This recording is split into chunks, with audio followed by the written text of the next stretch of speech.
গণঅভ্যুত্থান সংশ্লিষ্টদের সঙ্গে বিভাগীয় জেলা পর্যায়ে মতবিনিময় সভা শুরু করেছে বৈষম্য বিরোধী ছাত্র আন্দোলন। এর অংশ হিসেবেই প্রথম দিনে মুন্সিগঞ্জ ও চট্টগ্রামে কার্যক্রম শুরু হয়েছে।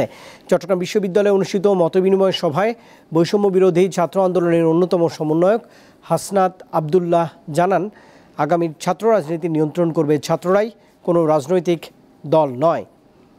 সভায় বক্তারা বলেছেন, অনেক রক্তের বিনিময়ে শিক্ষার্থীরা নিজ নিজ ক্যাম্পাসে নির্ভয়ে প্রবেশ করতে পারছে, কিন্তু একটি চিহ্নিত গোষ্ঠী আবারও ষড়যন্ত্র শুরু করেছে।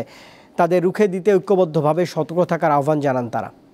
এদিকে সার্জিস আলম সহ 14 সদস্যের একটি প্রতিনিধি দল প্রথমে মুন্সিগঞ্জে যান। সেখানে ছাত্র প্রতিনিধিদের সঙ্গে সাক্ষাৎ করেছেন তারা। পরে কথা বলেন আন্দোলনে নিহত ও আহতদের পরিবারের সঙ্গেও। সবশেষ সাক্ষাৎ করেন জেলা প্রশাসন সহ স্থানীয় বিভিন্ন রাজনৈতিক দলের নেতাদের সঙ্গেও।